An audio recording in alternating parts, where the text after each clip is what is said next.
আসসালামু আলাইকুম প্রিয় এলাকাবাসী, আশা করি আপনারা সবাই ভালো আছেন।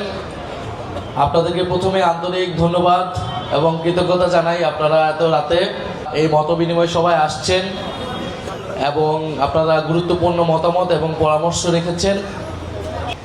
আমরা জাতীয় নাগরিক পার্টি এনসিপি, জামাত ইসলামী সহ মোট 11টি দল একসাথে ঐক্যবদ্ধভাবে এই আসন্ন নির্বাচনে অংশগ্রহণ করছি। যে নির্বাচনে আমাদের এই ঢাকা 11 আসন, ঢাকা শহরের অত্যন্ত গুরুত্বপূর্ণ একটি আসন। এই ঢাকা 11 আসনে থেকে আমার দল এবং আমাদের জোট আমাকে মনোনীত করেছে। যেহেতু এটা আমার জন্মস্থান, আমার বেড়ে ওঠা বড় হওয়ার স্থান, আমার নিজের ইচ্ছা ছিল এই স্থান থেকে ইলেকশন করার। আমি হয়তো ঢাকা শহরের অন্য যে কোনো আসনে ইলেকশন করতে পারতাম, কিন্তু আমার কাছে মনে হয়েছে যে আমার জন্মস্থান বা আমার বেড়ে ওঠার স্থানে, সেখান থেকে আমার নির্বাচনী রাজনীতির সূত্রপাত হওয়া উচিত এবং এলাকার মানুষের জন্য কিছু করা, এলাকার পরিবর্তনের জন্য কাজ করা, সেটার মাধ্যমে আসলে দেশের পরিবর্তনের রাজনীতি শুরু করা উচিত।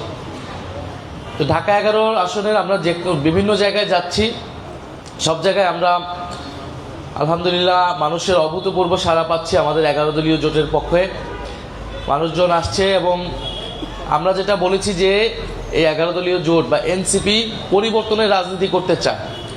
জুলাই গণ অভ্যুত্থানে 5ই আগস্ট যে স্বৈরাচারী হাসিনা বিদায় হইল, আমরা বলছি যে শুধু হাসিনা বিদায় হইলেই হবে না, এই যে সিস্টেম, এই যে ব্যবস্থা, যেই ব্যবস্থা বন্ধু দিয়ে একজন হাসিনা হয়ে ওঠে, সেই ব্যবস্থার পরিবর্তন করতে হবে।